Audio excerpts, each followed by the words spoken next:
tengan claro. Ya, ahí estamos grabando y vamos ahora a la clase. Ya. Siglo de oro entonces español. ¿Ya? Igualmente, chiquillos y chiquillas, antes de partir, les recuerdo, cualquier duda que tengan con respecto a la asignatura, con respecto a las notas, con respecto a esas cosas, se pueden acercar directamente a mí para irlas consultando. ¿Ya? Ustedes tienen casi todos y todas, creo yo, mi WhatsApp y me pueden ir consultando cosas ahí de manera eh, más individualizada. Si no, también les voy a dar un momentito a finalizar la clase para poder ir resolviendo estas dudas. Está llegando gente. Espérenme.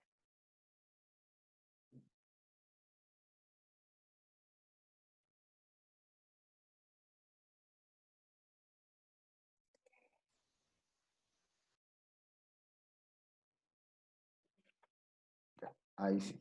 Estaba aceptando algunos compañeros y compañeras que están llegando. Ya, entonces, recordemos que para nosotros es súper importante también utilizar el chat. Ya, yo ya lo tengo aquí abierto al lado para estar atento a ver si me van diciendo y señalando algunas cosas. Chat, entonces, súper importante para nosotros hoy día y para las clases en general. ¿Ya? Y como objetivo, hoy día vamos a tener entonces que vamos a reconocer el siglo de oro español en relación al Renacimiento y al Barroco, que era lo que habíamos visto anteriormente, como épocas literarias, mediante diálogo y ejemplificación. ¿Ya? Ya.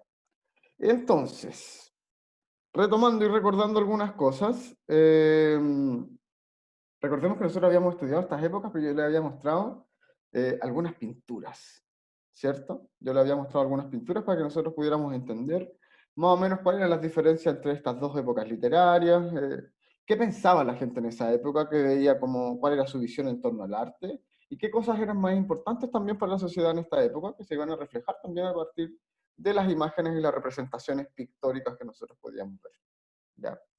Entonces, antes de partir, me gustaría hacerles esta pregunta, ¿ya? Porque va a ser importante que nosotros entendamos el valor de la imagen para que nosotros también comprendamos una cierta ideología o cierto pensamiento de la época para que podamos entender también la importancia literaria del siglo del español, ¿ya? Porque eso nos ayuda a comprender el pensamiento, ¿ya?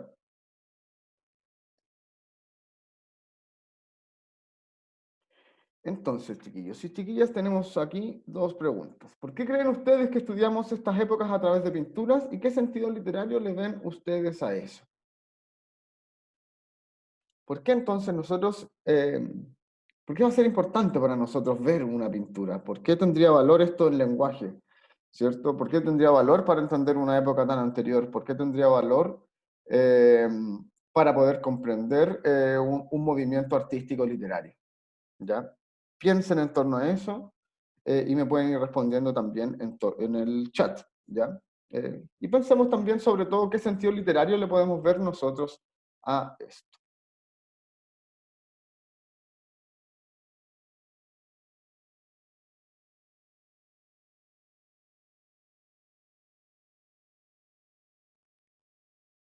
¿ya? Me dicen por acá que es porque emite expresiones. Claro, ¿cierto? Evita expresiones, pero ¿qué importancia tienen esas expresiones para nosotros para que nosotros podamos comprender más o menos una época? ¿De qué manera nos ayuda? ¿Cierto? Dicen por acá también que es porque una muestra de que la humanidad ha ido evolucionando. ¿Ya? Ramón también nos dice que tratan de comunicar hechos importantes o simplemente expresiones. ¿Ya? Súper chiquillos y chiquillas, vamos teniendo y vamos ya encaminándonos en torno a la importancia de la relación y el vínculo que nosotros podemos hacer entre lo pictórico y entre lo literario. Cuando digo lo pictórico me refiero a la imagen, el estudio de la imagen. ¿Ya? Pensemos siempre, chiquillos y chiquillas, que la imagen no es algo que siempre haya estado presente en la historia de la humanidad. Ya es algo un poco mucho más reciente que toda la historia de la humanidad. Imagínense que la pintura empieza a cobrar valor, mm, digamos que en 1500 por allí, un poquito antes puede ser, pero más valor en el Renacimiento, recién, ¿cierto? Como la pintura, y tenemos estudios en torno a la imagen misma, ¿cierto? A crear imágenes. La gente antes no vivía repleta de imágenes como nosotros sí lo podemos hacer en la actualidad. ¿Por qué es tan importante la imagen entonces para que nosotros comprendamos cosas? Ahí ustedes van dando luces de esto, ¿cierto? Como dice por acá, y me quedo con lo que menciona Ramón, que comunican hechos importantes o expresiones, ¿cierto? Nos van a eh, comunicar, entonces también a nosotros nos ayuda a comprender qué era relevante para las sociedades de una época tan anterior como la que estamos estudiando, ¿cierto? ¿Qué cosas eran más importantes para ellos y por qué representaban a la humanidad de la forma en que lo hacían? ¿Ya? Dice, el arte como la literatura en este periodo, llamado como el barroco, van muy de la mano, totalmente, ¿cierto? Yo siempre les he dicho, el conocimiento no puede ser que uno diga esto es de lenguaje, esto es de historia y esto es de música. Tenemos que tratar de relacionar todas las cosas, ¿cierto? Porque son solamente formas de expresión en una comunidad, en una sociedad o en una época histórica, ¿ya?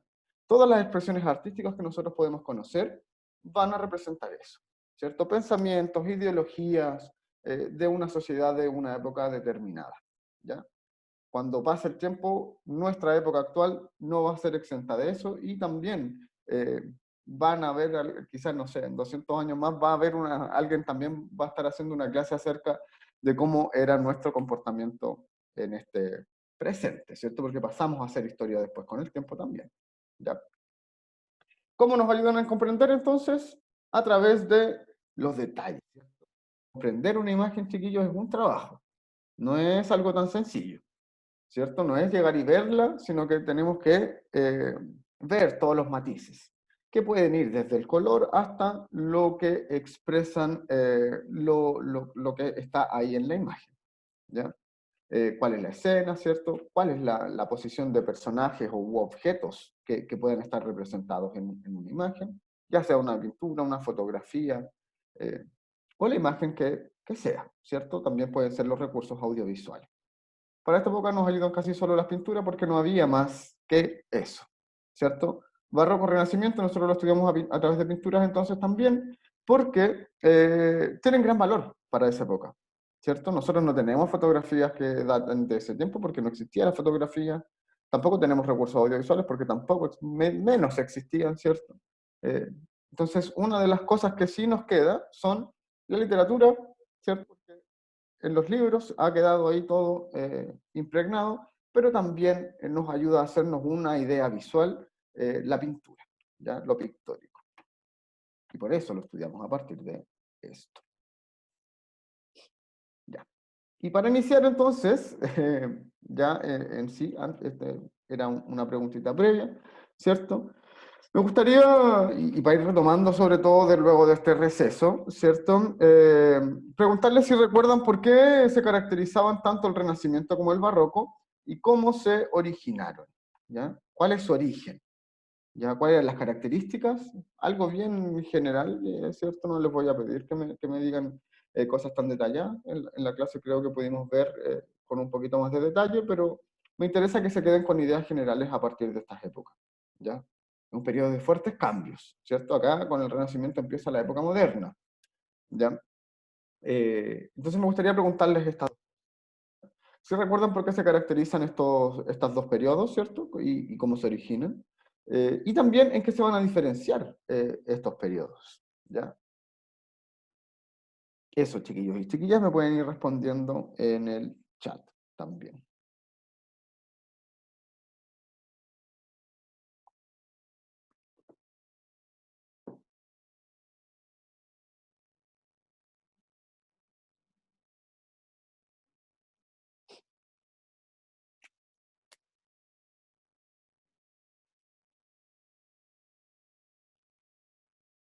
¿Recuerdan ustedes, por ejemplo, qué periodo era inmediatamente anterior al Renacimiento? ¿Alguien se acuerda?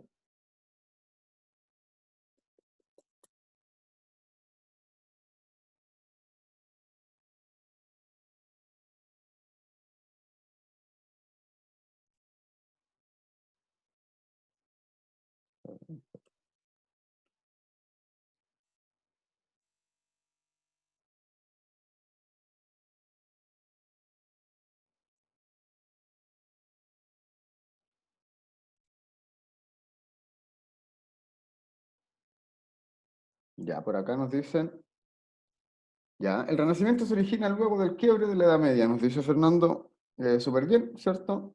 Eh, Esperemos un poco que estoy teniendo un problemilla con la clase.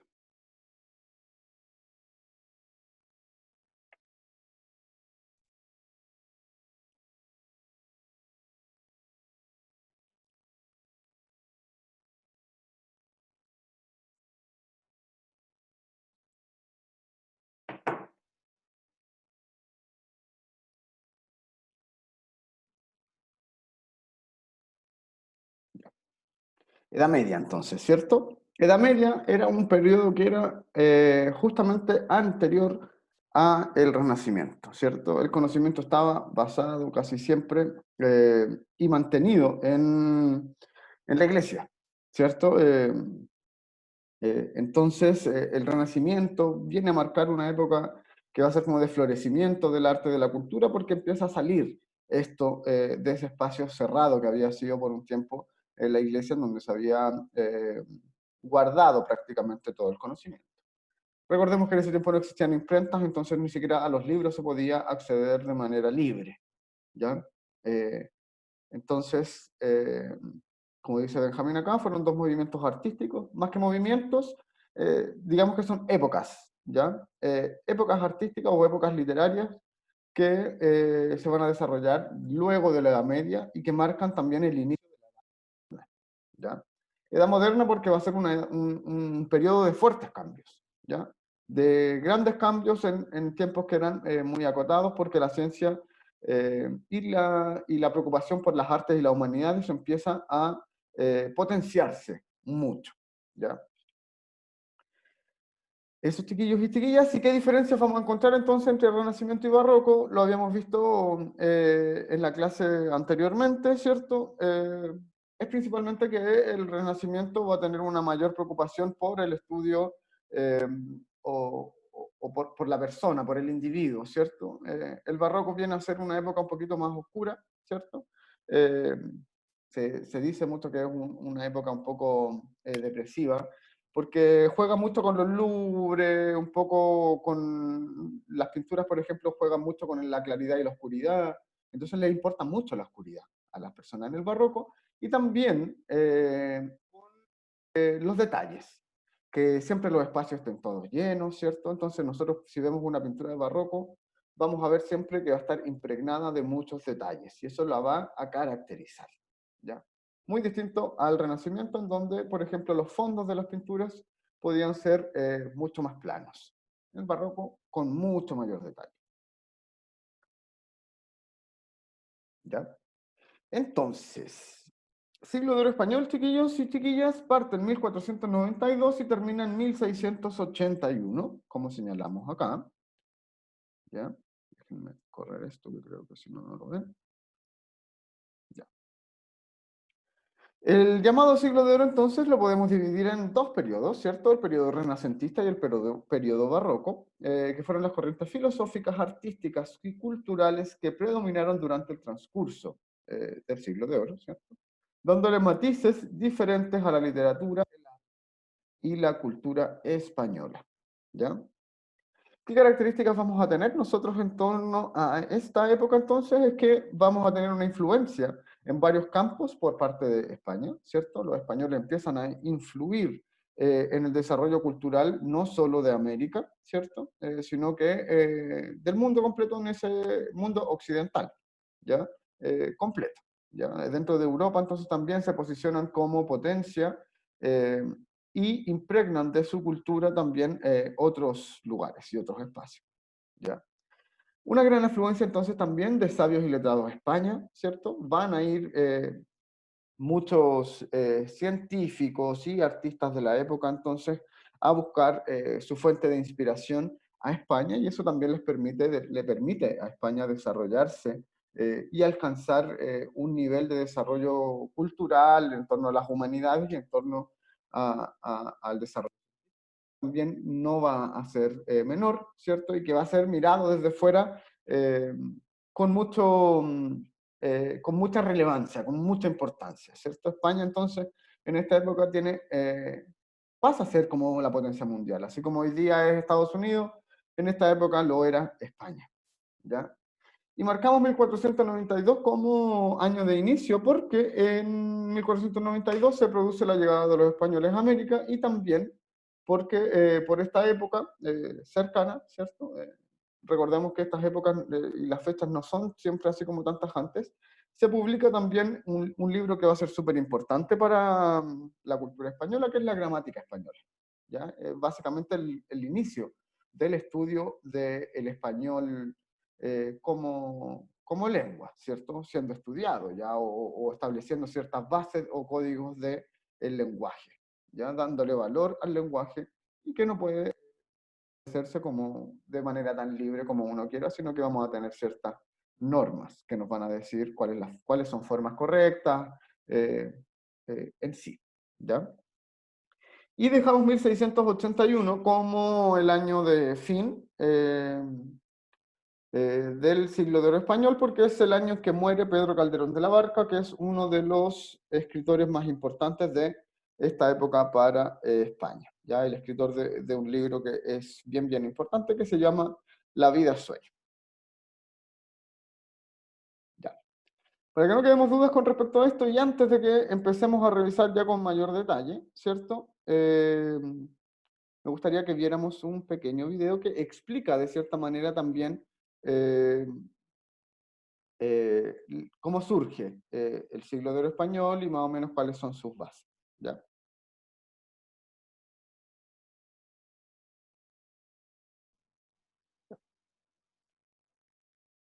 Voy a dejar de compartir acá y nos vamos al video.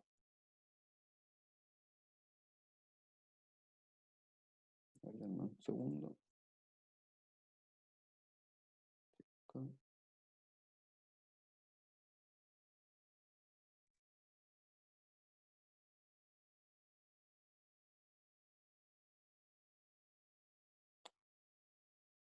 Voy a compartir el video y compartir el sonido.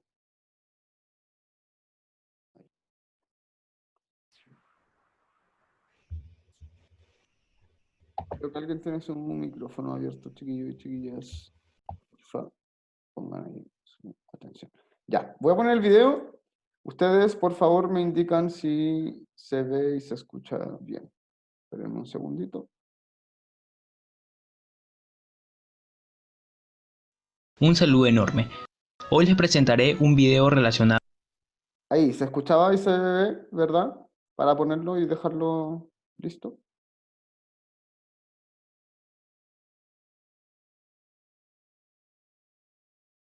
A ver, que no puedo ver cuándo.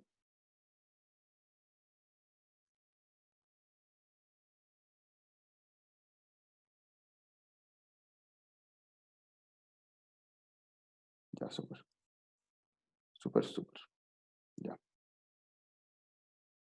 Ahora sí, partimos. Un saludo enorme. Hoy les presentaré un video relacionado al siglo de oro español, que, como su nombre lo sugiere, significó una etapa de suma importancia tanto para la literatura española como universal. Cabe precisar que solo veremos la parte relacionada a la literatura. Sin más, espero que disfruten el video.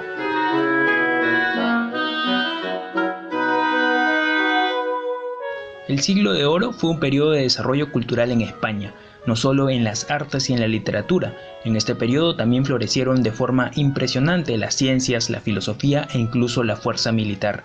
Tuvo dos etapas. La primera fue el Renacimiento, el cual se desarrolló en el siglo XVI, y la segunda fue el Barroco, que se desarrolló en el siglo XVII. Durante toda esta fase será fundamental el papel de la dinastía de los Austrias, o también conocidos como Habsburgos, cuya influencia y dominio político permitirán la prosperidad de España. Por otro lado, los eventos que dan inicio a este siglo serán dos: la publicación de la Gramática Castellana de Antonio de Nebrija, que fue la primera obra que se dedicaba al estudio de la lengua castellana y sus reglas, y la llegada de Cristóbal Colón a América. En cuanto a los eventos que le ponen fin, también serán dos: la firma del Tratado de los Pirineos, que pone fin a la guerra entre España y Francia, y la muerte de Calderón de la Barca.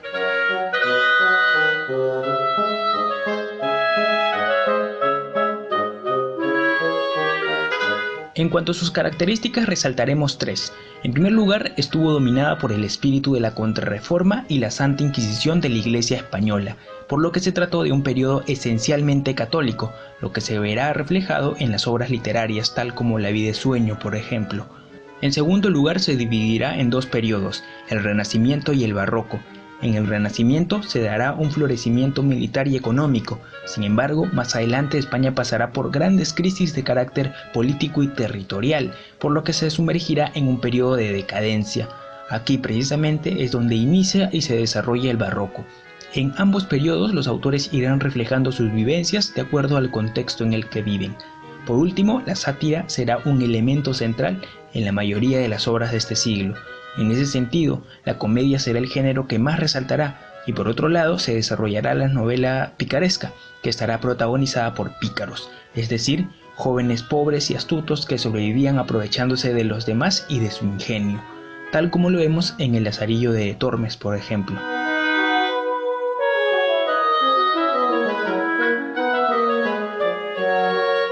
En la lírica resaltarán Garcilaso de la Vega y Luis de Góngora y Argote, y en el teatro Félix Lope de Vega y Pedro Calderón de la Barca, y para finalizar en la narrativa destacará Miguel de Cervantes Saavedra, quien será el máximo representante del siglo de oro, además de que se convertirá en el precursor de la novela moderna, con su obra universalmente conocida, El ingenioso hidalgo Don Quijote de la Mancha.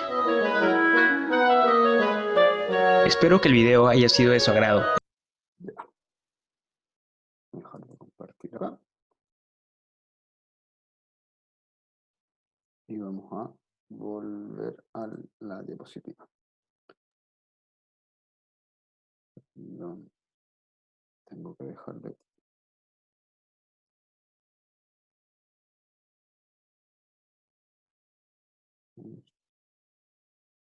Acá. Ahí sí. Ya. Entonces, literatura siglo de oro, que es lo que más nos va a importar ahora, teniendo ya como todas estas premisas, ¿cierto?, en torno a el contexto histórico de cómo se desarrolla esta época, ¿cierto? Vamos a tener nosotros que el siglo de oro se caracterizó por tener una tendencia a la vulgarización de los saberes humanísticos, ¿ya? Lo cual potenció los géneros de la sátira y de la comedia, lo que mencionaba recién en el video, ¿cierto? Que tuvo una correspondencia en la novela picaresca y sobre todo en la novela polifónica, cuya semilla representa al Quijote de Cervantes, ¿ya? ¿Queda claro qué es la novela picaresca? La novela picaresca, chiquillos y chiquillas, en sí se va a referir siempre al pícaro, tener como personaje principal el pícaro. ¿Y quién es el pícaro? Siempre son jóvenes que viven, bueno, en condiciones de mucha pobreza, ¿cierto? Entonces la única forma que tienen para poder sobrevivir es engañando a la gente, aprovechándose de ellos porque necesitan tener comida, abrigarse, tener un techo de repente, ¿cierto? Entonces la única forma que tienen de sobrevivir eh, es esta, ¿ya? Encontrar ahí o ir buscando diversas formas para engañar a la gente eh, y poder sacar provecho económico, principalmente, ¿ya? Todo esto, ¿cierto? La comedia y el surgimiento de la sátira también, entonces va a confluir en la existencia de El Quijote, ¿ya? Don Quijote de la Mancha, libro conocidísimo, que más de alguna vez lo habrán escuchado, ¿cierto?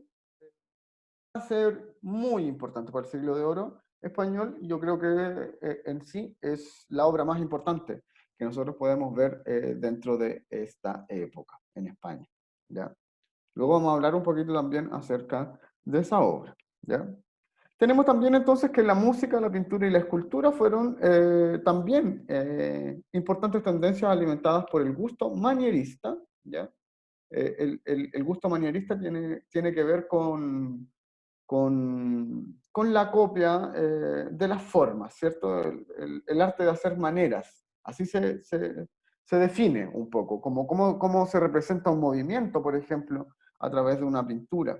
Eh, y la representación de ciertas acciones humanas a través de la misma figura humana. Eso es lo que más importa. Recordemos que antes de esta época no hay estudios, no había, no se conocía ni siquiera cómo estaba tan compuesto el organismo humano en su interior, ¿cierto? Recién en esta época, en el Renacimiento, se empiezan a hacer las primeras especies de autopsias, ¿cierto? Para poder saber cuáles son los órganos que constituyen a una persona, porque antes se consideraba totalmente pagano abrir a una persona, aunque fuera un cadáver, ¿cierto? Y en el Renacimiento empieza a hacerse eso, pero de manera ilegal, ¿cierto? Entonces tenía que ver con cuerpos que eran robados de cementerios, por ejemplo, y de forma clandestina eran abiertos por científicos o artistas para estudiar también la composición del cuerpo humano. ¿Ya? Creo que hay algún comentario por aquí. Lian tiene una pregunta, pregunte. ¿Ya? Entonces, chiquillos y chiquillas, en esta época también se hace un fuerte estudio con respecto a la concepción del cuerpo. ¿Ya?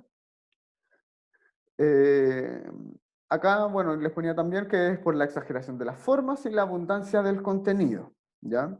De donde proviene hoy día el uso de la palabra barroco, es decir, recargado.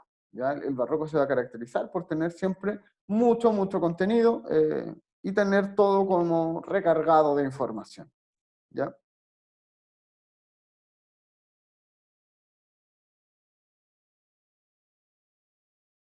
Y la imagen de una mujer atada a un palo como si la iban a quemar. ¿Eso es en el video que vimos recién o fue una imagen que viste tú, Lian? Cuéntame un poquito de eso y te puedo ir dando ciertas luces. Yo creo que puedo saber a qué te refieres. ¿Ya? Entonces eso, chiquillos y chiquillas, con respecto a la literatura del Siglo de Oro. ¿Ya? Habíamos dicho entonces que El Quijote va a ser obras más importantes de esta época, ¿cierto? Se publica en el año 1605, la primera parte, ya es un libro así pero enorme, ¿cierto? Se publica la primera parte en 1605 y luego en 1615 se publica una segunda parte de este libro, ¿ya? ¿De qué se va a tratar principalmente? Su nombre en un principio fue el ingenioso hidalgo Don Quijote de la Mancha, ¿ya? Actualmente conocido como Don Quijote de la Mancha solamente, y se le saca esta parte que dice el ingenioso hidalgo. ¿Ya? Esa es como su visión más clásica.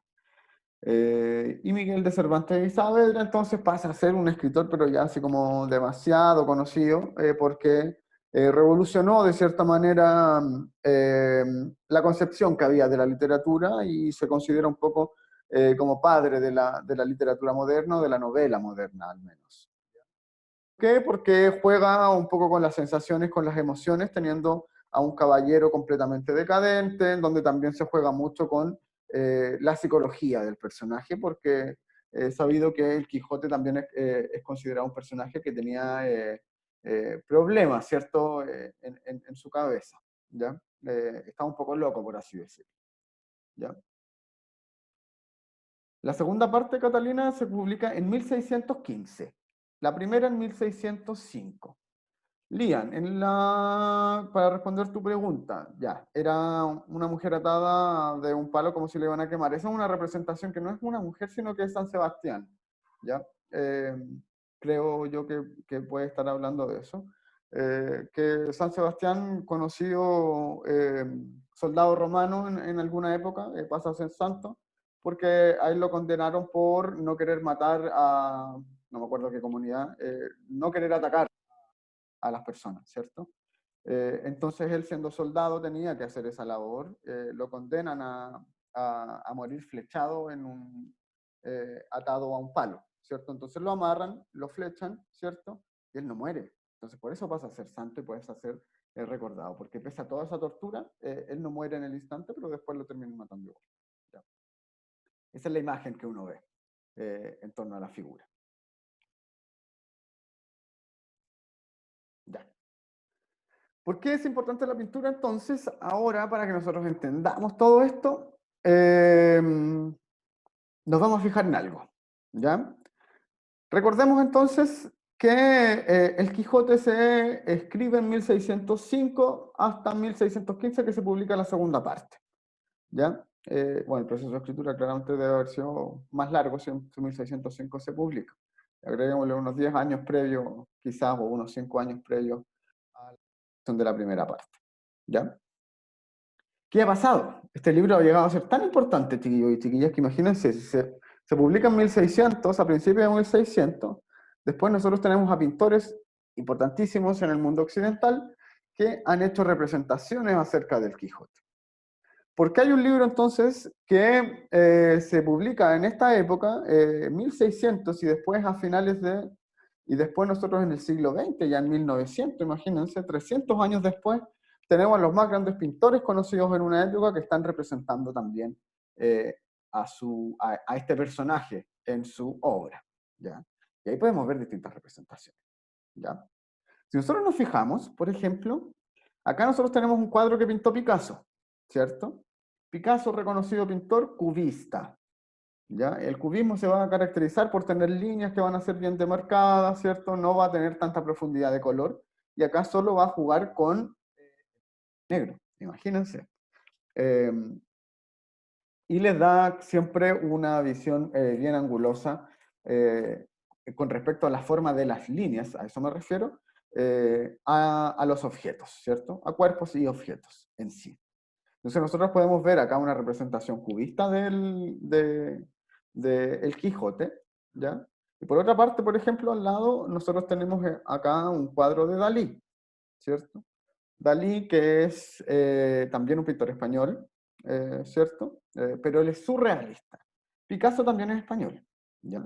Es español, pero de la zona de Cataluña. En cambio, Dalí es más español, español. Pintor surrealista, entonces Dalí, ¿cierto? Tiene una representación completamente distinta a la que había tenido su colega Picasso, ¿cierto? ¿Por qué? Porque son corrientes artísticas que aunque están en épocas que son medianamente cercanas, son movimientos artísticos que van a ser muy distintos y van a desarrollar el arte de una manera completamente diferente, ¿ya? El surrealismo, chiquillos, de Dalí, entonces se va a caracterizar por representar aquello que es onírico, que tiene que ver con los sueños. ¿Cómo veríamos nosotros a través de nuestros sueños el personaje del Quijote? Entonces nosotros vemos acá, por ejemplo, como si esto fuera una persona, pero en el centro, en vez de sus ojos, solo sus ojos, ¿cierto? Vemos los cuellos de dos caballeros más, ¿cierto? Entonces podríamos ver, yo podría ver acá, en esta parte, a un Quijote más pequeño que el que está siendo representado grande en todo esto, que podemos armar igualmente, ¿cierto? Y que además está sentado sobre su caballo, que forma parte de la cara de este Quijote, ¿cierto? Y acá podríamos tener a Sancho Panza, y en la cabeza tenemos las aspas de los molinos característicos de este relato, ¿ya? Por acá atrás nosotros podemos ver unos rostros medio fantasmagóricos, tétricos, ¿cierto? Que van a representar también toda la locura, ¿cierto? O todo lo que viven también estos personajes en sus hazañas, ¿cierto? Y en el cielo también vemos acá a una mujer y vemos acá a un hombre, ¿cierto? Que están mirando desde el cielo toda esta situación, ¿cierto? Dicen por acá, todos tienen distintas técnicas o formas de representarlo. Claramente, ¿cierto? Y eso, chiquillos, se los quiero transmitir porque las formas de representación en la literatura y en el arte en general siempre van a tener que ver y van a responder a intereses que van a ser personales o que van a tener que ver con un movimiento en específico, ¿ya? ¿Con qué es lo que le veo? ¿Cuál es la finalidad artística que yo le veo a algo? ¿Ya? Si yo miro este otro cuadro que está acá, ¿cierto? Es de Edward Hopper, que es un poquito posterior a Picasso y Dalí, y además es como es uno de los pintores norteamericanos, digamos estadounidenses mejor, estadounidenses, eh, como más destacados, ya dentro de la época contemporánea, porque él hace algo que se llama el como... eh, es un realismo, chiquillos, pero llevado a un extremo, ¿ya? Como hiperrealismo, ¿ya? Tiene que ver un poco con el realismo, pero también con el hiperrealismo. Entonces, su visión acerca de El Quijote va a ser muy distinta a la que nosotros podemos ver en las representaciones de Picasso y Dalí, porque él lo va a tratar de hacer de la manera más realista posible. Entonces nosotros vemos acá un caballo, vemos una escena que es bien lúgubre, ¿cierto? Si nosotros vemos los colores, ¿cierto? Son puros tonos grises. Vemos ese caballo blanco, ¿cierto? A un Quijote caballero que va con su espada en la mano, pero que en sí trata de enmarcarse en un contexto mucho, o en una imagen que podría ser mucho más real que las que nosotros podemos ver en Picasso o en Dalí. ¿Ya? Eso, chiquillos y chiquillas, me gustaría preguntarles si tienen dudas con respecto a las representaciones de esta obra en estas pinturas. Y bueno, para contarles un poquito de qué se trata este libro, chiquillos y chiquillas, se va a tratar siempre de... Ustedes saben que todo caballero siempre tiene que encontrar a una dama o rescatarla de algo. Eso es como el final, la finalidad de la novela de caballería que nace en la Edad Media. ¿Ya? El Quijote viene a ser un poco la decadencia de esos caballeros que tenían que rescatar a alguien, porque era básicamente un caballero que tenía... estaba un poco loco, ¿cierto? Y quiere vivir como estas hazañas y él piensa que tiene que rescatar a su Dulcinea, ¿ya? Entonces su amigo Sancho lo acompaña en esto, pero ellos no tienen ni mucha fuerza ni mucho valor para poder llevar a cabo hazañas. Entonces ahí viven muchas cosas en todo ese proceso, ¿ya? Y de eso se trata un poquito este libro, que en verdad eh, es un libro bien divertido de leerlo. Es una sátira, en verdad. Y yo creo que sigue teniendo mucho valor eh,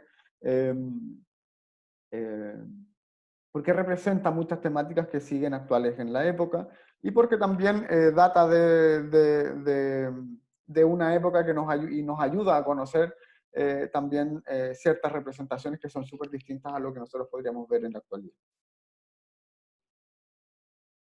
¿Ya? Otro libro que es muy importante entonces para esta época es La vida es sueño. ¿Ya? Yo les había dicho que el siglo de oro español acaba cuando muere Católica, imagínense, tan importante llega a ser este escritor que se considera su muerte como el fin del siglo de oro español. ¿Ya? La vida es sueño, yo creo que en más de alguna ocasión les he hablado de este libro en las clases, ¿ya? Tiene como protagonista a Segismundo, ¿cierto? Que es un protagonista que es condenado a estar encerrado cuando nace porque el oráculo había dicho, que le dijo a su padre, rey, ¿cierto? Que iba a tener un hijo y que ese hijo, cuando pasara a ser rey, iba a ser un tirano, ¿cierto? Y que la gente iba a sufrir mucho a causa de él. ¿Ya? Entonces, ¿qué hace este rey y padre a la vez? Encierra a este niño y lo hace crecer encerrado en un calabozo. Como en algún momento de su vida después se cuestiona si lo que él había hecho estaba bien o no, lo sacan de este este calabozo, perdón, y lo lleva con él para poder cómo reacciona y ver qué tipo de persona es en realidad. Pero no podemos dudar que había sido una persona que había crecido en contexto de encierro, que ya no sabía en verdad qué era lo real y qué no era lo real. ¿Cuál era la hazaña de esto? ¿Cuál era como el engaño que tenían con esto? Era que si él en verdad se volvía loco y que si algo pasaba, lo iban a volver a encerrar, ¿cierto? Y le iban a decir que esta salida del calabozo había sido solo un sueño de él, ¿cierto? Por eso se llama como la vida es sueño, ya como no entender un poco qué es lo real y qué es lo que vivimos en nuestros sueños, ¿ya? Y es una obra de teatro de Pedro Calderón de la Barca, ¿ya? Eso recordémoslo, ¿ya? Esto es una obra de teatro, ¿ya? Y para eso, para que lo tengamos más presente, ¿cierto? Vamos a ver un monólogo, una parte de un monólogo pequeñita, en donde se habla una parte bien importante de esta obra, que es el monólogo de Segismundo, ¿ya? Porque también habla acerca del surgimiento del monólogo. Y no vamos a ver cualquier monólogo porque el que vamos a revisar nosotros es un monólogo, pero está actualizado. ¿Ya? No tiene una representación como si fuese en la época, sino que lo muestran es como traído a la actualidad, ¿ya? Déjenme buscarlo acá y lo ponemos al tiro.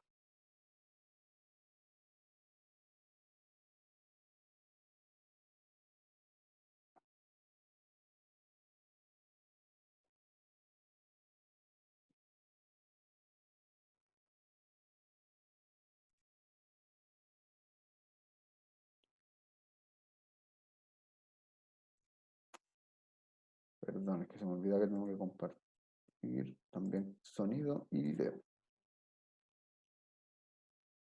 Ahora sí, ¿ya? Atentos y atentas entonces al video. Son 3 minutos y 20 minutos. Y 20 segundos nomás. Perdón.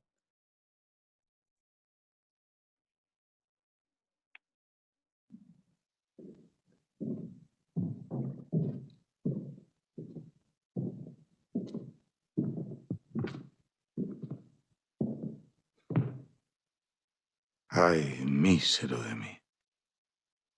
Ay, infeliz.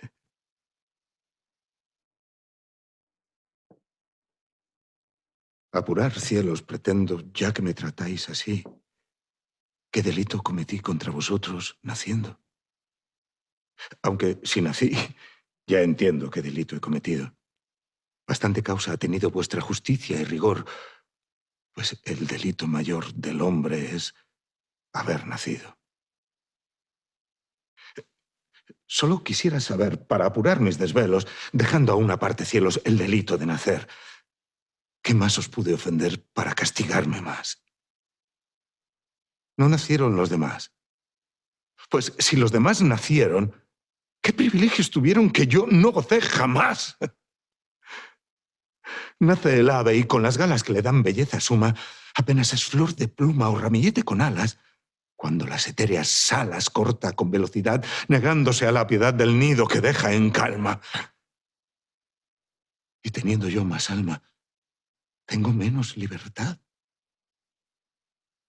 Nace el bruto y con la piel que dibujan manchas bellas, apenas signo es de estrellas gracias al docto pincel, cuando atrevido y cruel la humana necesidad le enseña a tener crueldad, monstruo de su laberinto. Y yo, con mejor instinto, tengo menos libertad.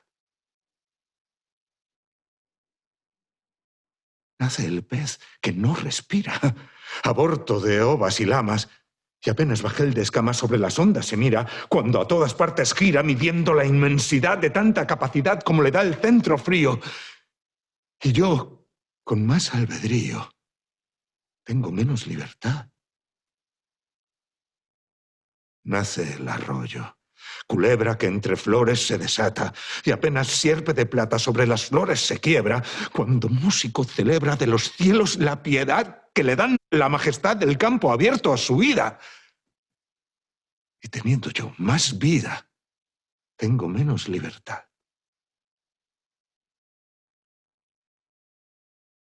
En llegando a esta pasión, un volcán, un Etna hecho, quisiera sacar del pecho pedazos del corazón.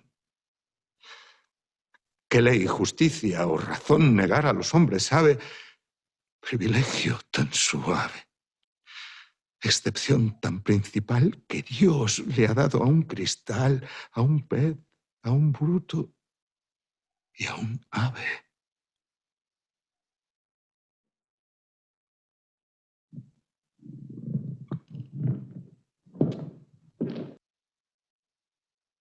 Ya. Ahí, entonces.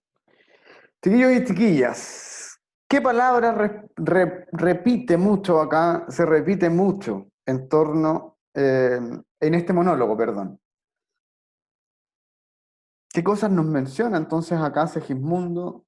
¿Qué conceptos se repite que va a ser clave cuando nosotros tenemos que ser conscientes de que cuando hay un concepto que se repite mucho en alguna producción artística, porque ese concepto va a ser muy importante para que nosotros lo podamos comprender?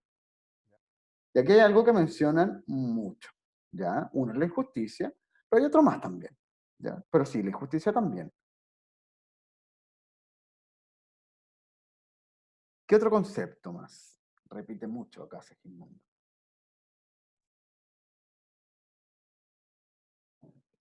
ya, el delito de nacer, ¿cierto? Pero ¿qué menciona con respecto a ese delito de nacer? Bueno, Fernando, aquí nos dio en el clavo. La libertad, ¿cierto? La libertad, chiquillos y chiquillas, va a ser pero crucial para que nosotros comprendamos el barroco. Tenemos que pensar que estas son épocas que son muy normativas, en donde el desarrollo militar, por ejemplo, y todo estaba apuntando a hacer la norma. ¿Ya? Eso después deviene en la época neoclásica, que es en la época de mayor academicismo. ¿Ya? Surge la enciclopedia, surge con mayor universidades, ¿cierto? Y las instituciones que son académicas. Entonces se tienen que seguir distintas normas para poder eh, tener validez. ¿Ya? Y exactamente como me dice acá Javiera, Segismundo en este monólogo lo que hace entonces es cuestionarse por qué él, siendo una persona como otras, tiene menos libertad que las demás. ¿Por qué a él le hacen crecer así en ese encierro? ¿Por qué no entiende tampoco su realidad? ¿Ya?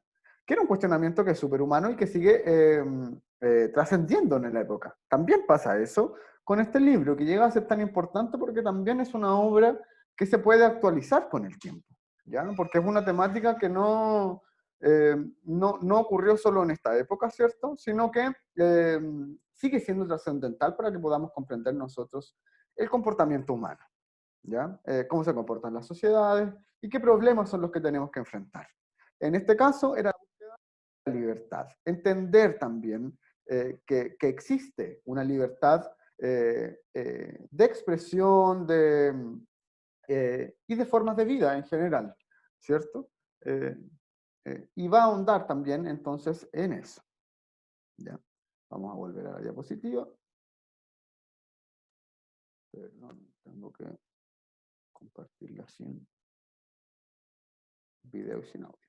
Ahí sí. ¿Ya? ¿Qué va a ser importante para nosotros para comprender esta época también? Va a ser el soneto, ¿ya? Y nos vamos a quedar en la lírica con esta idea, ¿ya? El soneto, chiquillos y chiquillas, va a ser pero demasiado importante. ¿Se acuerdan ustedes qué era el soneto? Me gustaría que me lo mencionaran, si así fuera, en el chat claramente, o pueden abrir también sus micrófonos. ¿Se acuerdan ustedes qué era el soneto?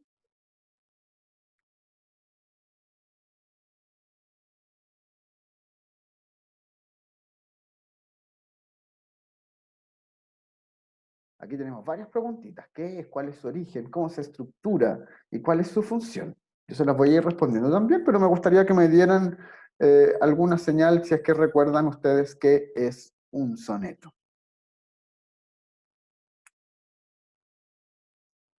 Y vamos a revisar eso porque va a ser importante también para que comprendamos bien la guía.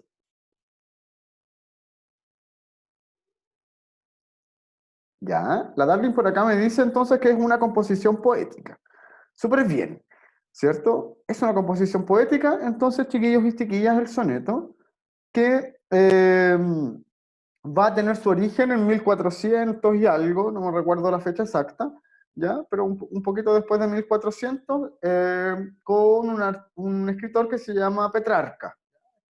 Bueno, que escribe sonetos, que son una composición poética que se va a organizar entonces en 14 versos, ¿ya? 14 versos organizados en 4 estrofas, ¿ya? 4 estrofas en donde van a haber 2 estrofas de 4 versos en un principio y luego de 2 estrofas de 3 versos cada una al finalizar el soneto, ¿ya? Entonces vamos a tener 4 estrofas, 2 de 4 versos y 2 de 3 versos, ¿ya? Se origina entonces con Petrarca, ¿cierto? Que fue quien le dio más valor. No quiere decir que él haya escrito el primer soneto, porque se escribían desde antes, pero quien le dio más valor y más realce fue Petrarca, ¿ya? Y él fue el que hizo el soneto como lo conocemos nosotros en la actualidad, ¿ya? Se va a estructurar de la forma que les dije recién, y los versos, chiquillos, van a ser en decasílabos, que eso quiere decir que son versos de 11 sílabas, ¿ya? Importante sí, y yo creo que lo más importante del soneto, porque nos va a ayudar a reconocerlos en cualquier momento, ¿cierto? Va a ser la función del soneto. El soneto es una composición poética, chiquillos y chiquillas, que era concebida como la forma más hermosa de poder transmitir amor. ¿Ya? Alguien que estaba enamorado de otra persona, ¿cierto?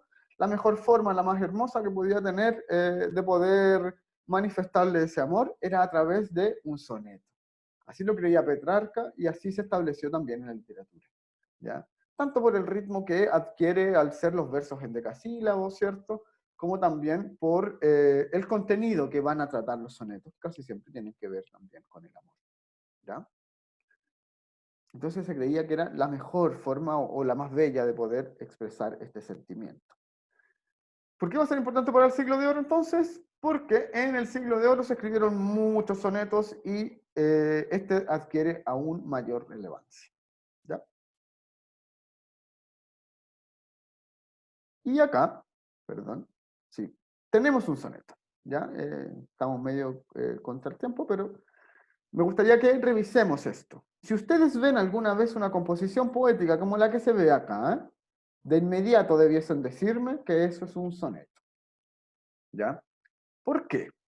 Porque si ustedes se fijan acá arriba, tenemos una estrofa de 4 versos. Luego la segunda estrofa acá de 4 versos también. Y luego 2 estrofas de 3 versos cada una. ¿Ya?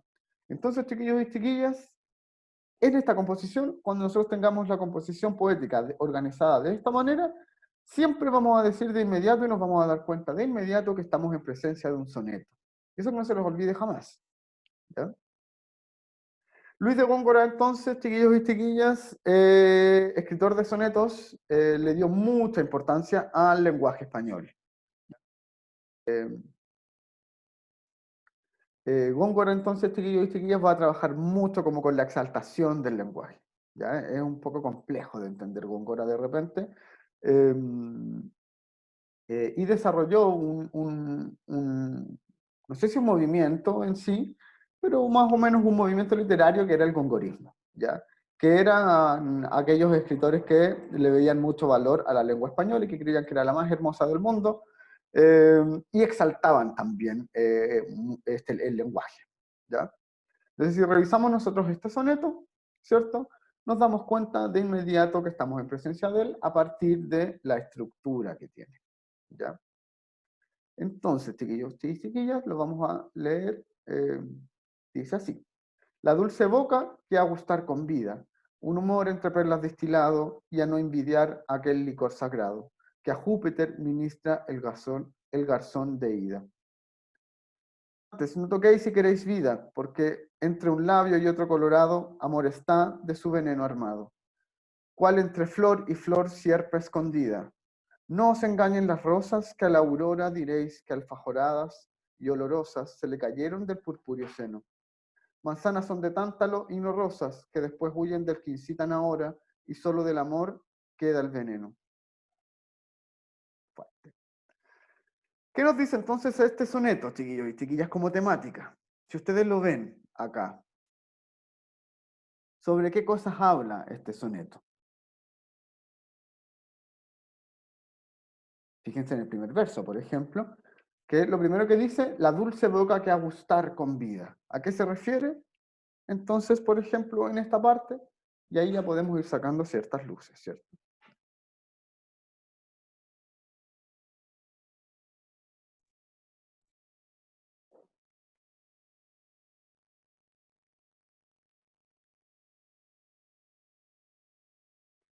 ¿Cierto? Se refiere a una especie de amante, ¿cierto? O se refiere un poco al deseo, ¿cierto?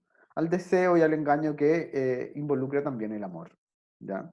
Principalmente va a hablar sobre eso, ¿ya? Por eso dice, por ejemplo, más abajo cuando dice, no os engañen las rosas, que la aurora diréis que aljofaradas y olorosas se le cayeron del purpúreo seno. Porque el deseo actuaría también de esta forma, ¿cierto? Eh, como incitando, ¿cierto?, a ciertas cosas, y que todo esto también podría tener un engaño en la vida real, ¿ya? Entonces habla un poco en torno a, como nos dice Lian, a un amante, ¿ya? Sonetos, entonces, chiquillos y chiquillas, siempre va a hablar de cosas así, no solo del amor romántico, sino que también del engaño y todo lo que conlleva el amor, ¿ya? Y entonces, y llegando ya al final, luego les voy a explicar si rápidamente la guía, ¿ya? Para que no se apuren, ¿cierto? Para ir cerrando la clase, entonces. ¿Cuál creen ustedes que es el vínculo del Renacimiento y Barroco con el Siglo de Oro? Y, en segundo lugar, ¿por qué creen ustedes también que es importante para nosotros estudiar el Siglo de Oro? ¿Ya? Son cosas que hemos ido hablando en la clase, pero que me importa mucho que les queden claras. ¿Ya? Dos preguntitas entonces, chiquillos y chiquillas, me pueden ir respondiendo en el chat, por favor.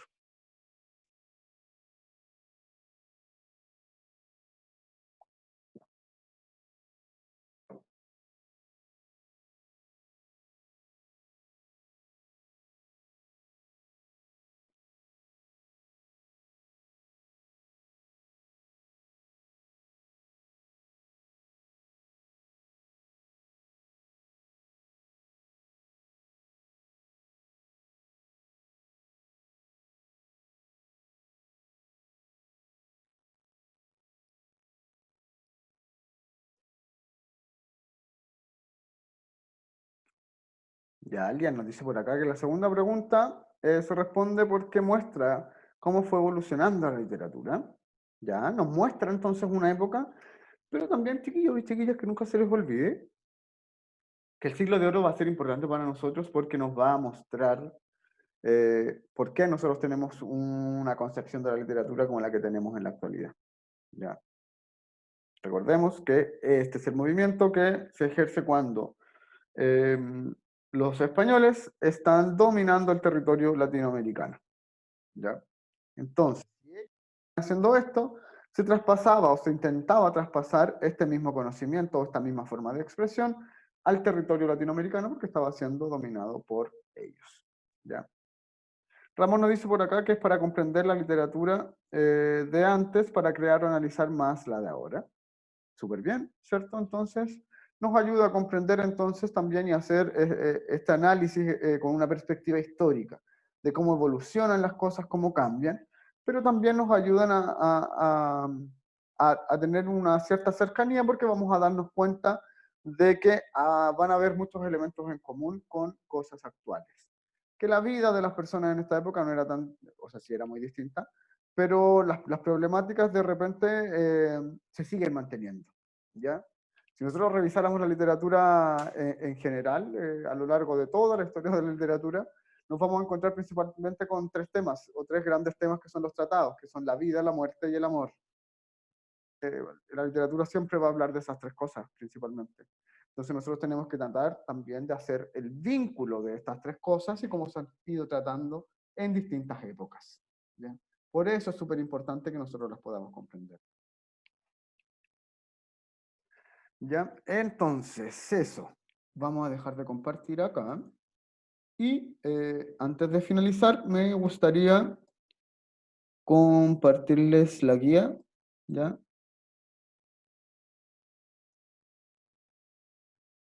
Denme un minutillo que creo que está lento esto. Aquí sí. Ya, yo les doy una guía, chiquillos y chiquillas, que es de análisis poético. ¿Ya? Recordemos que vamos a estar revisando género lírico. Y les puse dos poemas de escritores latinoamericanos del siglo XX, principalmente. ¿Ya? Uno es de Pedro Prado y el otro es de Delmira Agustini, que es una poeta uruguaya. ¿Ya? Estos poemas entonces, ¿qué tipos de poemas son? Si ustedes ven este poema, ¿qué ven ahí? Por ejemplo.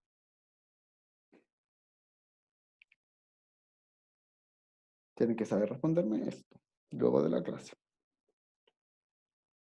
¿Qué tipo de poema es este? Vean su estructura.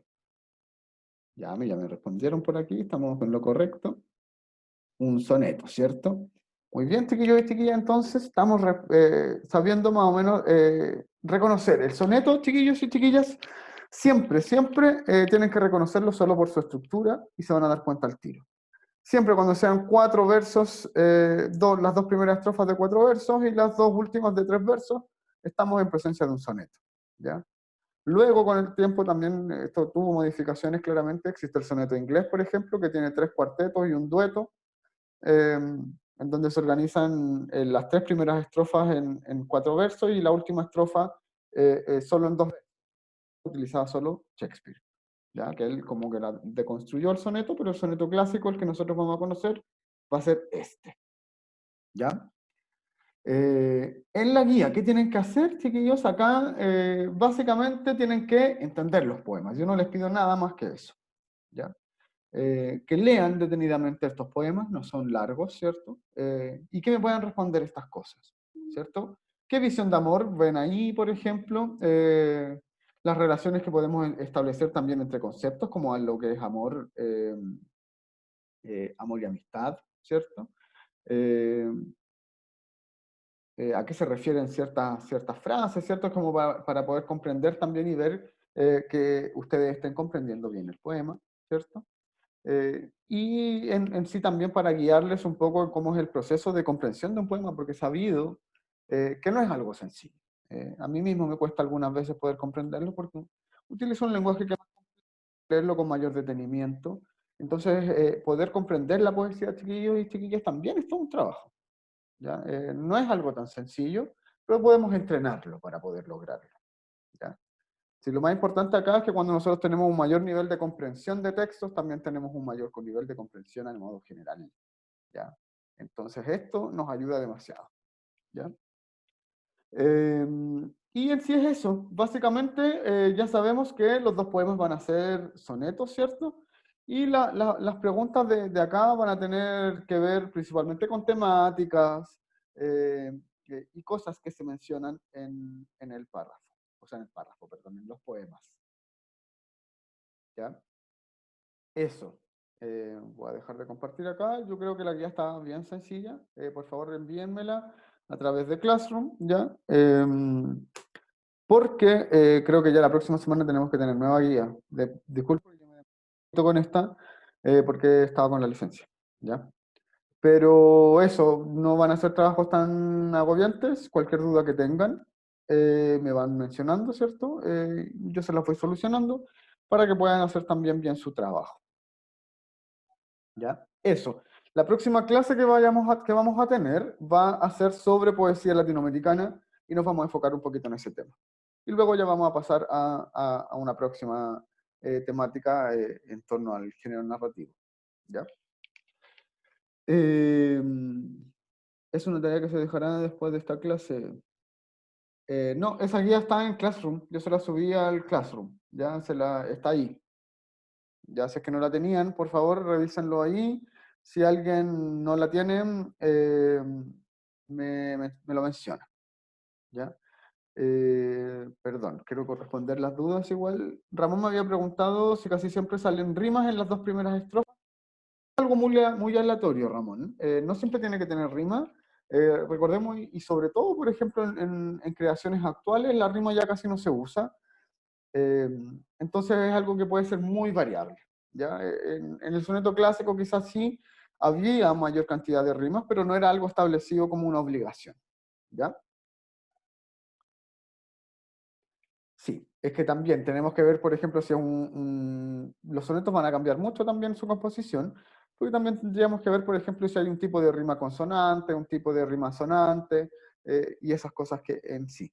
Pero lo que es importante, chiquillos, que se queden, es que no era una obligación que haya rima en los 2 primeros versos del soneto. Pero suele pasar porque también en una época anterior se buscaba mucho la rima, ¿ya? En la actualidad no es así, sí. Ya. Eso, me preguntan si es una tarea que voy a dejar después de clase. No, la guía está en Classroom, ¿ya? Así que háganla ahí y la suben también a través de esa misma guía, ¿ya? Y no vamos a revisar boom latinoamericano porque creo que el año pasado lo estuvimos revisando, pero vamos a revisar narrativa en alguna de sus vertientes, ¿ya? Porque este año no hemos visto género narrativo y es muy necesario verlo, sobre todo porque nos ayuda mucho en torno a la comprensión de textos, ¿ya? Eso, chiquillos y chiquillas, quedan libres por hoy. Cualquier duda que tengan se comunican conmigo. Yo voy a estar subiendo las clases porque tengo algunas clases pendientes de subir a YouTube. Y les voy a ir mandando los links, ¿ya? Cualquier duda que tengan entonces se comunican conmigo, ¿ya? Eso, chiquillos y chiquillas. Cuídense harto y nos vemos el próximo miércoles. Chau.